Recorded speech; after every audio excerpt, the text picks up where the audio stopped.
हमारी वाणी बदल जाए, छोटी छोटी बात में गुस्सा आता था, सत्संग सुनने के बाद वो गुस्सा खत्म हो जाए तो समझ लेना कि आपने सत्संग से लाभ लिया। किसी ने गाली दिया और आपने भी पलट के गाली दे दिया, लेकिन सत्संग सुनने के बाद अगर किसी ने गाली दिया और आपने गाली नहीं दिया तो समझ जाना आपने सत्संग से लाभ ले लिया। किसी ने दिन रात झूठ ही झूठ बोला है और हर बात में झूठ बोलना है, लेकिन सत्संग सुनने के बाद अगर वो झूठ बोलना छूट गया समझना आपने लाभ ले लिया। कोई मांस खा रहा है और सत्संग में आके बैठा सुना और सुनने के बाद उसका मांस खाना छूट गया समझना उसने सत्संग से लाभ ले लिया। कोई शराब पी रहा था और सत्संग सुनने लगा और सुनते सुनते उसके जीवन में परिवर्तन आ गया, वो शराब पीना छोड़ दिया समझ जाना उसने सत्संग से लाभ ले लिया। कोई गुटखा खा रहा था, कोई बीड़ी पी रहा था, किसी भी प्रकार का दुर्व्यसन किसी के जीवन में था, किसी भी प्रकार की नशा किसी के जीवन में था, अगर उसने संकल्प ले लिया कि मुझे नशा नहीं करना, दुर्व्यसन नहीं करना, गलत खान पान नहीं करना, समझ जाइए उसने सत्संग से लाभ लिया।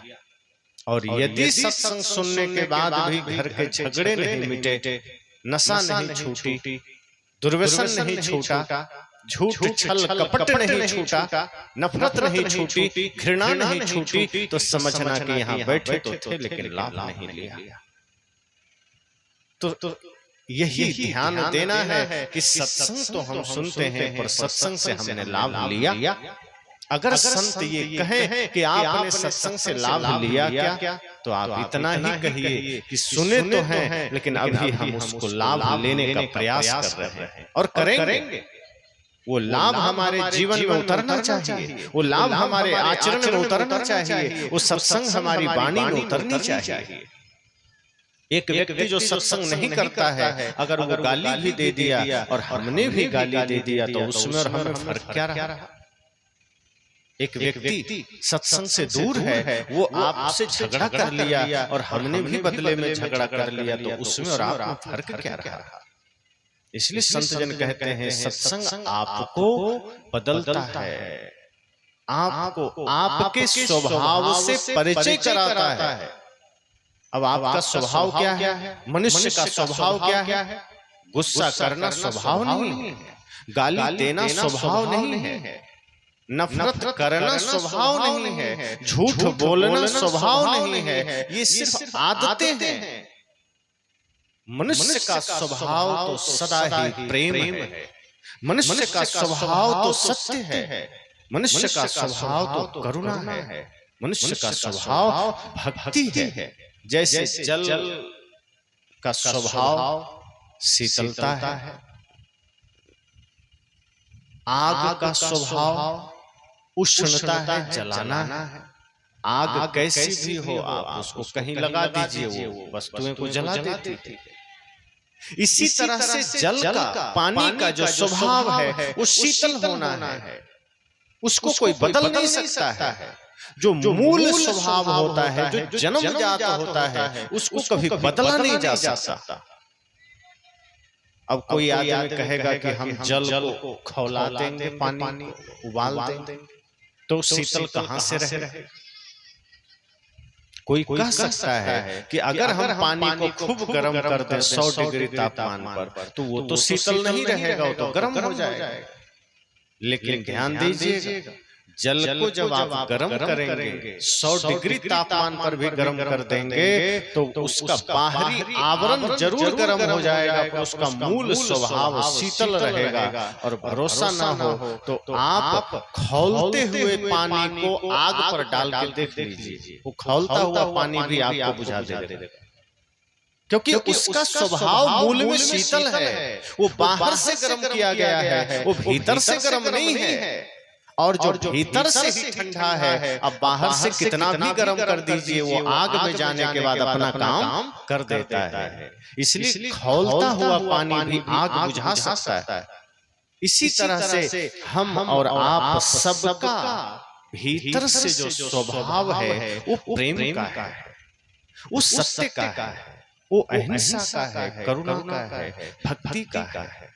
हम माया वशीभूत होकर के, संसार के वशीभूत होकर के अपनी आदतें बिगाड़ लेते हैं और हमारी वाणी खराब हो जाती है, हमारा मन खराब हो जाता है, हमारे मन में छल कपट क्रोध ईर्ष्या द्वेष डेरा डाल देता है। इसलिए हमें अपनी आदतों को बदलना है। सत्संग में आने का अर्थ ही यही है कि अगर हम यहाँ आए हैं, संतों का दर्शन हमें मिला है, संतों का ज्ञान हमें मिला है, तो उससे हमें अपने मन को, अपने वाणी को बदलना है। सत्संग से लाभ का यही अर्थ है। अगर हम सिर्फ शब्दों में ही सत्संग कर रहे हैं, फिर वो सत्संग नहीं रहा। अगर हमारे मन से ईर्ष्या मिट नहीं रही, किसी का बढ़िया घर देखा और ईर्ष्या हो गई, नफरत हो गई, इसका मतलब भीतर हमने बहुत ज्यादा कचरा भर लिया है। इसका मतलब हम सत्संग में हैं, लेकिन सत्संग हम में नहीं है। जैसे हम सत्संग में तो बैठे हैं, लोगों को लगेगा कि इतने लोग सत्संग में बैठे हैं, पर सत्संग किस किस के भीतर बैठा है ये तो तब पता चलेगा जब आपको कोई गाली दे और आप मुस्कुरा दें। और यदि कोई गाली दिया और आपके मुख से भी गाली निकल गई, तो इसका अर्थ ये हुआ कि आप सत्संग में तो बैठे थे, पर सत्संग आपके भीतर बैठा ही नहीं, वो बाहर रह गया। इसलिए सत्संग हमारे जीवन को बदल देता है, हमारे मन को बदल देता है, हमारे विचार को बदल देता है। लेकिन उसके लिए हमें एकाग्रता के साथ बैठना पड़ेगा, ये समझना पड़ेगा कि यह सत्संग हमारे जीवन के परिवर्तन के लिए। हम यहाँ क्यों बैठे हैं? बाहर कहीं भी हम जाते हैं खेत में, तो हम काम करते हैं, फसल मिलती है, अन्न मिलता है। हम बाजार जाते हैं, सामान खरीदते हैं, हम नौकरी करते हैं, धन रुपए पैसे मिलते हैं। सत्संग में हमें क्या मिलता है? सत्संग में वो धन मिलता है, वो संपत्ति मिलती है जो संसार में कहीं मिल नहीं सकता। संसार का धन क्षणिक होता है। आप कितना भी पैसा इकट्ठा कर लें, जिस दिन मृत्यु सामने होगी वो सारे पैसे आपके लिए किसी काम के नहीं होंगे। पर सत्संग में जो धन मिलता है, सत्संग में जो शांति का धन मिलता है, जो प्रेम का धन मिलता है, जो भक्ति का धन मिलता है, अगर उसे आपने जीवन में धारण कर लिया, तो ये धन आपको कभी कंगाल रहने नहीं देगा, आपको कभी गरीब रहने नहीं देगा, जन्म जन्मांतर तक आप धनी रहेंगे। इसलिए मैंने कहा कि सत्संग में अगर आप बैठे हैं और आपको कोई पूछे कि क्या आपने सत्संग से लाभ लिया, तो आप पहले देखिए कि मेरे विचारों में परिवर्तन आया कि नहीं, मेरे मन में कोई बदलाव आया कि नहीं, मेरे विचारों में कोई बदलाव आया कि नहीं। अगर नहीं आया तो इसका मतलब हम सत्संग में बैठे तो थे, लेकिन हमने कोई लाभ नहीं लिया।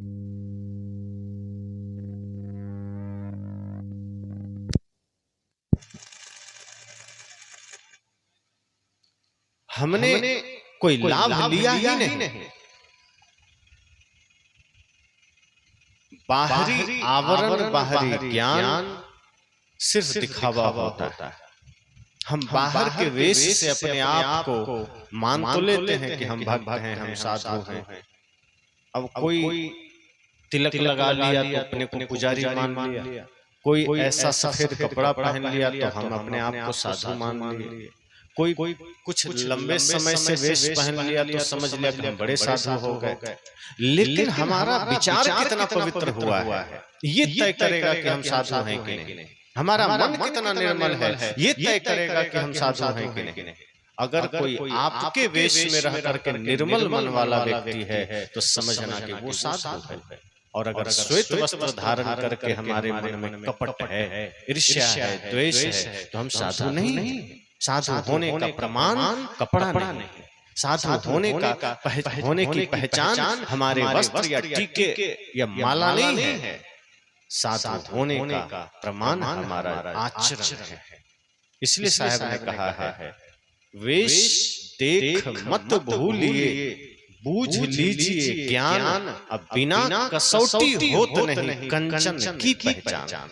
वे तो कहते हैं अगर वेश बाहर से है तो वेश देखकर भूलना नहीं, ज्ञान बूझना, ज्ञान समझना कि जिस व्यक्ति के ऊपर वेश है क्या उसके भीतर ज्ञान है कि नहीं?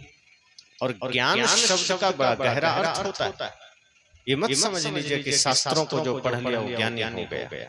शास्त्र को पढ़ने वाले को ज्ञानी नहीं कहा जाता, उसको जानकार कह सकते हैं, विद्वान कह सकते हैं, पर ज्ञानी का अर्थ यहाँ संतों ने कहा है, ज्ञानी वही है जिसने अपने को जान लिया, जिसने मैं कौन हूं ये जान लिया, वो ज्ञानी है।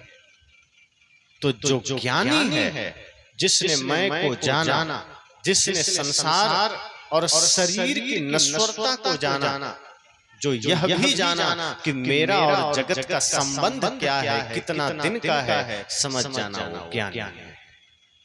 तो ज्ञानी होना, आचरण संपन्न होना, ये पहचान है साधुता का। वैचारिक रूप से निर्मल होना, ये पहचान है साधुता का।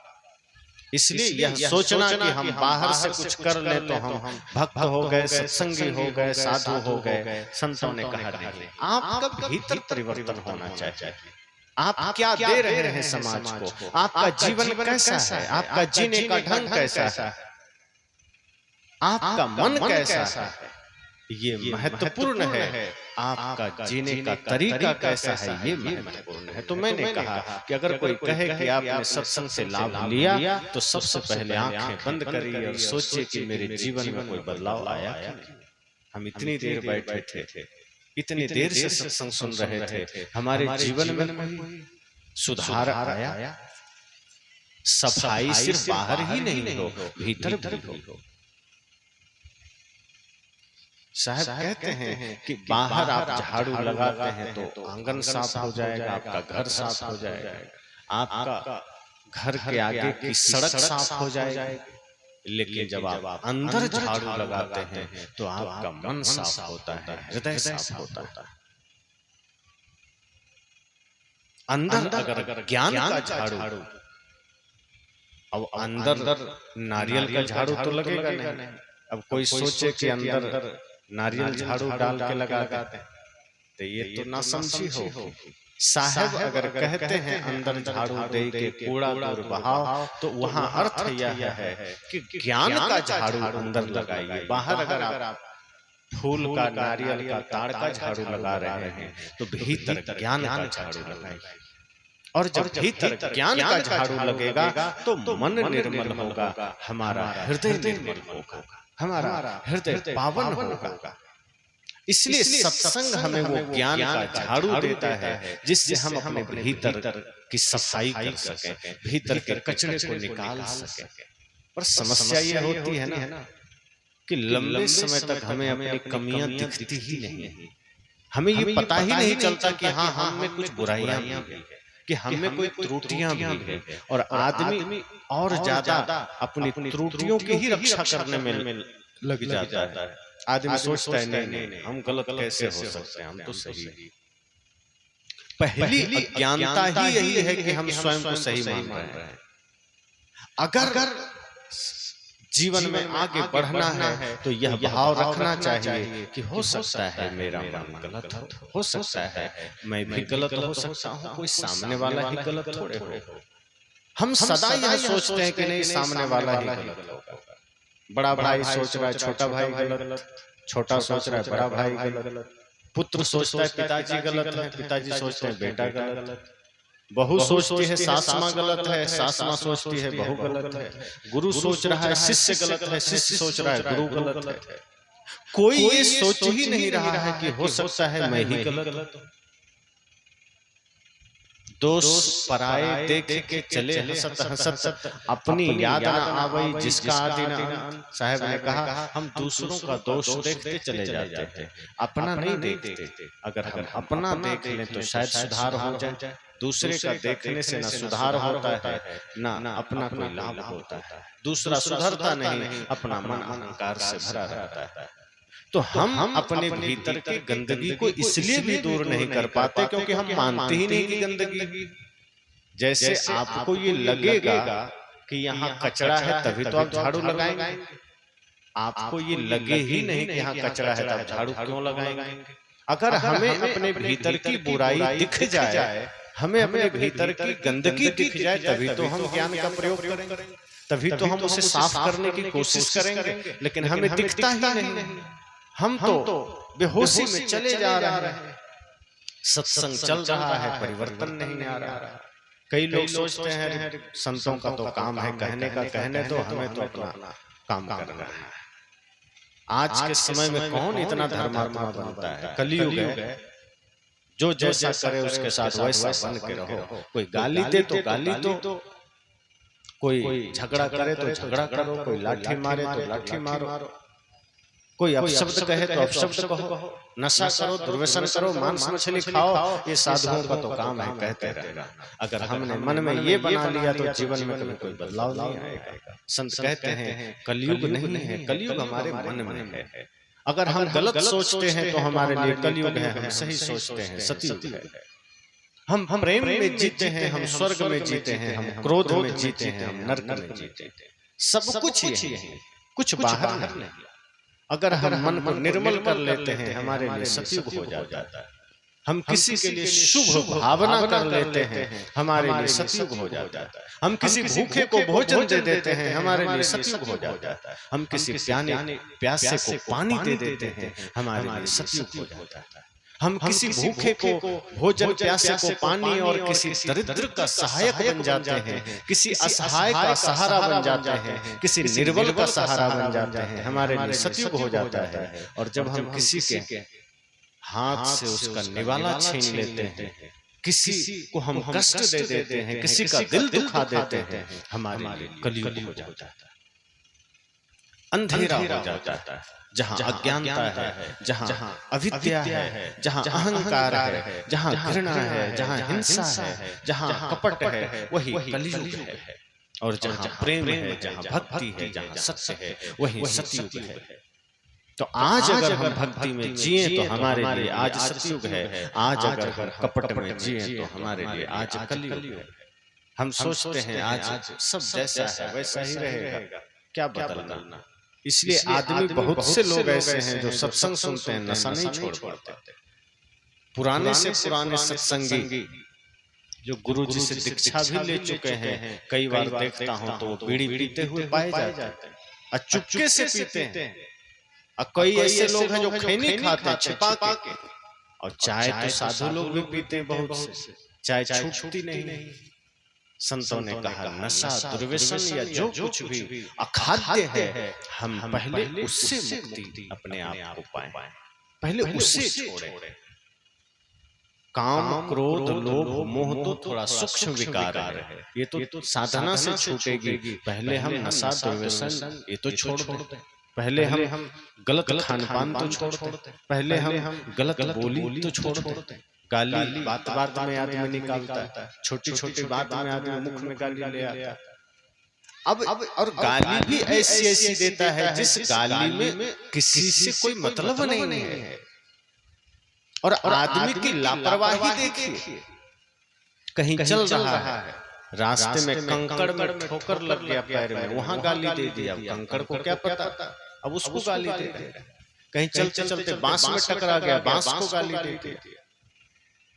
गलती अपनी है, असावधान खुद हुए थे, मन कहीं और था, आंखें कहीं और थी, चल गलती में खुद रहे थे। गाली हम वस्तुओं को दे रहे हैं, ठोकर हम वस्तुओं को दे रहे हैं। और कोई व्यक्ति कुछ बोल गया उसको गाली दे दी, कोई और कुछ गलती कर गया उसको गाली, जानवरों को गाली। संत कहते हैं ये सारे कचरे, इससे मुक्त होना पड़ेगा। ये सोचना पड़ेगा कि ये एक एक विकार हमारे मन को गंदा कर रहा है, ये एक एक विकार हमारे जीवन को गंदा कर रहा है। और ये विकार जब तक रहेंगे हमें मोक्ष नहीं मिल सकता, शांति नहीं मिल सकती, हमारा घर स्वर्ग नहीं बन सकता। बाहर नर्क कहाँ जाएंगे, घर ही नर्क बना हुआ है, जीवन ही नर्क बना हुआ है। जिस घर में प्रेम नहीं है वो घर नर्क ही तो है।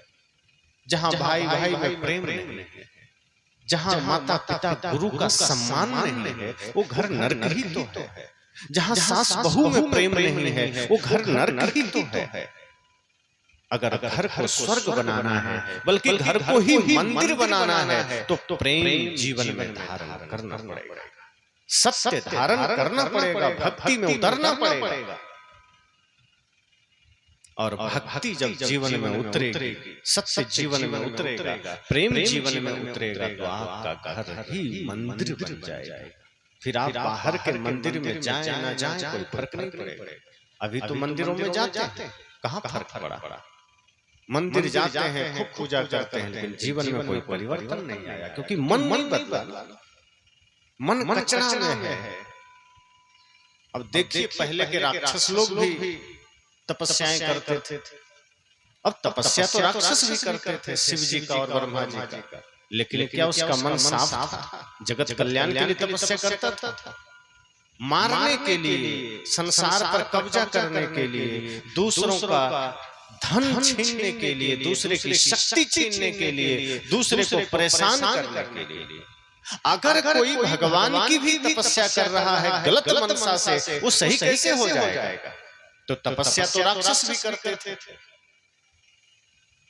मंदिर में जा जाके वो भी बैठते थे, लेकिन मन में स्वार्थ था क्या? कि हमें शक्ति पाना है, स्वर्ग पाना है और संसार का राजा बनना है, आधिपत्य हासिल करना। तो जब मन में कपट है, मन में छल है, मन में स्वार्थ है, तो राक्षस भी तपस्या किया लेकिन मारा गया। आज हम भी स्वार्थ रख करके, कपट रख करके अगर सत्संग कर रहे हैं, पूजा कर रहे हैं, मंदिर जा रहे हैं, इसका मतलब वो राक्षस और हम में क्या अंतर है? अगर मंदिर जाने से मन निर्मल नहीं हो पाया, सत्संग में जाने से हमारा मन पवित्र नहीं हो पाया, तो फिर हम उन राक्षसों में और हम में कोई फर्क नहीं है। अगर मंदिर गए और मन पवित्र हो गया, वाणी पवित्र हो गई, खान पान पवित्र हो गया, सत्संग में गए और जीवन बदल गया, तो समझिए कि हमारा जाना ठीक है, मंदिर जाना ठीक है। और जब मंदिर जाने से ये परिवर्तन जीवन में आ गया कि घर ही मंदिर बन गया, तो सोचो कितनी बड़ी बात है। साहब तो कहते हैं घर ही में मंदिर बनाएंगे, बाहर तीर्थ हम क्या करने जाएंगे? घर को ही मंदिर अगर हमने बना लिया, तो बाहर के तीर्थ किस काम के? साहब तो कहते हैं कि जहाँ जहाँ डोलो सो परिक्रमा, जो कुछ करो सो पूजा। वे तो कहते हैं कि निर्मल मन बना लो, पवित्र मन बना लो, फिर आपका एक एक उठा हुआ कदम भी तीर्थ ही है। फिर आपका घर भी मंदिर है, तीर्थ है। आप यहाँ से खेत जाएंगे, वो भी तीर्थ का ही दर्शन है। पवित्र मन से आप किसी भूखे को भोजन दे दिए, निर्मल मन से, बिना स्वार्थ के, तो समझ जाना आपने किसी भगवान को ही भोजन दिया है। और यदि कपट है मन में, छल है मन में, और आप मंदिर में जाकर भोजन दे आए, तो भी समझना कि आपने पूजा नहीं किया। अगर निर्मल मन से आपने कुछ किया, तो आपका हर कर्म पूजा होगा। और निर्मल मन अगर है, तो कभी गलत कर्म आप कर नहीं सकते। हमारा सारा गलत काम कपट वाला मन से होता है, गंदा मन से होता है। परिवार में जो झगड़े, समाज में जो झगड़े हो रहे हैं, नशा है, दुर्व्यसन है, हिंसा है, अत्याचार है, व्यभिचार है, ये सब गंदा मन से हो रहा है। जिस दिन मन निर्मल हो गया, उस दिन ये कुछ भी नहीं होगा। मन गंदा है इसलिए हम गंदगी फैलाते हैं, मन में कपट है इसलिए हम गलतियां करते चले जाते हैं। और मन निर्मल हो जाए तो हम कभी कोई गलती कर ही नहीं सकते। फिर तो सब हमारे लिए मंदिर ही मंदिर है। और जब सब कुछ हमारे लिए एक जैसा हो जाएगा, तो गलती क्यों करें? इसलिए मैंने कहा ये सत्संग हमारे आपके लिए महत्वपूर्ण है। यहाँ बैठना मतलब ये समझिए कि हमें अपने जीवन को देखने का अवसर मिला है। जहाँ संसार में होते हैं, वहां तो हम संसार को ही देखते हैं, वहां तो हम दुनियादारी को ही देखते हैं। सत्संग वो पहली जगह है जहां हमें खुद को देखने का अवसर मिलता है, जहां हमें अपने मन को निहारने का अवसर मिलता है, जहां हमें अपनी गलतियों को ठीक करने का अवसर मिलता है। जैसे आप गाड़ी चलाते रहें और उसको समय से सर्विसिंग ना कराएं, तो क्या होगा, आपकी गाड़ी खराब हो जाएगी, इंजन खराब हो जाएगा, माइलेज कम हो जाएगा, हो सकता है बहुत बड़ा खर्चा बाद में पड़ जाए। इसलिए कंपनी वाले कहते हैं कि अगर आपके पास 4 व्हीलर है तो कम से कम 10,000 पर आप सर्विसिंग करा लें, समय पर आप सर्विसिंग करा लें, मोबिल चेंज कर दें, पानी चेक करते रहें, सब कुछ चेक करते रहें। अगर आपने कहा नहीं हम नहीं कराएंगे, हमारी गाड़ी हमारा मन, तुम्हारे कहने से कराएंगे, आपने कह दिया ऐसा और नहीं कराए तो क्या होगा, जहां 5,000 खर्चा होने को है आपको आगे 50,000 खर्च हो सकता है। क्योंकि गाड़ी के इंजन अगर समय समय पर आपने उसको सही से ऑयल चेंज नहीं किया, पानी चेंज नहीं किया, सफाई नहीं किया, तो होगा क्या कि वो इंजन धीरे धीरे खराब हो जाएगा, और वो जब एक बार बढ़िया से खराब हो गया तो आपकी गाड़ी खराब। तो आप इतना ध्यान रखते हैं ना कि नहीं समय पर हमको सर्विसिंग कराना, क्योंकि हमें गाड़ी पर चलना है, यात्रा करनी है। कितना दुर्गम से दुर्गम सड़क में आपकी गाड़ी आपका सहायक बनती है, जहां आप पैदल नहीं जा सकते, लंबा सफर है, कष्ट है जाने में, गाड़ी में बैठते हैं, कहां कहां निकल जाते हैं, तो उतना समय पर आप सर्विसिंग कराते हैं। इसी तरह से ये सत्संग आपके लिए सर्विस सेंटर है। यहाँ आप अपने मन का सर्विस कराते हैं, यहाँ आकर के आप अपने विचारों की सर्विसिंग करवाते हैं कि आप देखते हैं, आप अपने मन के एक एक पार्ट खोलते हैं यहाँ कि हमें कहाँ खराबी आ गई, हमारे विचारों में कहाँ कोई गंदगी आ गई है, हमारे मन में कहाँ कौन सा कचरा आ गया है, उस कचरे को निकाल देना है। ज्ञान के द्वारा, संतों के दर्शन के द्वारा, संतों के वचन के द्वारा हम उन सारे कचड़ों को अलग करके और मन को सर्विसिंग करके बिल्कुल फ्रेश कर देते हैं। और जब ऐसा हम करते हैं तो हमारा मन फिर से नया हो जाता है। लेकिन ऐसा अगर हम नहीं करते हैं, यहाँ आ तो गए पर मन की सर्विसिंग नहीं करा पाए, मन गंदा ही रह गया, मन में जहाँ कचरा था कचरा ही रह गया, नफरत मिटी नहीं, घृणा मिटी नहीं, ईर्ष्या द्वेष नहीं मिटा, तो घर जाएंगे फिर झगड़ा करेंगे। अगर सत्संग में आए और मन की सर्विसिंग नहीं करा पाए तो बहू से झगड़ा होगा, सास माँ से झगड़ा होगा, ससुर से झगड़ा होगा, पति से झगड़ा होगा, पड़ोसी से झगड़ा होगा, भाई से झगड़ा होगा, माता पिता से झगड़ा होगा, पुत्र से झगड़ा होगा, गुरु शिष्य का झगड़ा होगा। इसलिए ये सत्संग सर्विस सेंटर है, सर्विसिंग यहाँ कराइए। और यहाँ अगर मन पवित्र हो गया, यहाँ मन की सर्विसिंग हो गई तो जीवन में क्रांतिकारी बदलाव आ जाएगा। फिर आप कहीं भी रहेंगे, आपको कोई दुखी नहीं कर सकता। इसलिए मैंने कहा ये सत्संग सर्विस सेंटर है। यहाँ आप आइए तो इस भाव से आइए कि हमें बदलना है, हमें देखना है। ये 2 घंटे 4 घंटे जो समय हम अपना यहाँ दे रहे हैं, वो समय हम किसी को दे नहीं रहे हैं, बल्कि हम अपने लिए निकाल कर बैठे हैं। हम अपने मन को दुरुस्त करने आए हैं, हम अपने मन को निर्मल करने आए हैं। और यही समय जो हम खुद को दे रहे हैं, यही आपके जीवन के लिए अमृत बनता है, यही आपके जीवन के लिए महत्वपूर्ण बनता है। और यहाँ जो समय देंगे वही आपको कीमती बनाएगा। संसार को जो समय हम देते हैं वो तो हमारा महत्व घटाते चला जाता है। संसार में जितना समय आप देंगे आपका क्या वैल्यू बढ़ेगा, कुछ नहीं। लेकिन जो समय हम सत्संग में देते हैं वो सत्संग हमें कीमती बना देता है, महत्वपूर्ण बना देता है, उपयोगी बना देता है। जैसे मिट्टी पड़ी है जहां तहां, लेकिन इसी मिट्टी को कुम्हार के पास जाना हो जाता है, कुम्हार के हाथ लग गई मिट्टी, वो इसी मिट्टी का घड़ा बना दिया। जो मिट्टी जहां तहां पड़ी थी उसे कुम्हार ने घड़ा बना दिया, और इस गर्मी में उसी घड़ा से लोग पानी पीते हैं। कितना उपयोगी हो गया, कुम्हार ने उसे महत्वपूर्ण बना दिया। और कुम्हार का मन बदला और फिर उसने उसी मिट्टी से मूर्ति बना दिया। अब वो मिट्टी की महत्ता और कितनी बढ़ गई, अब लोग वहां पूजा करने लगे। जब तक नीचे पड़ी थी पैर डाल रहे थे, उस पर चल रहे थे, रौंद रहे थे, लेकिन जैसे ही कुम्हार ने अपने मन में विचार लाया और उस मिट्टी का मूर्ति बना दिया, मूर्ति बन गई। अब लोग उसे पूजने लगे, लेकिन उसी कुम्हार का मन थोड़ा बिगड़ गया और उसी मिट्टी से उसने चिलम बना दिया।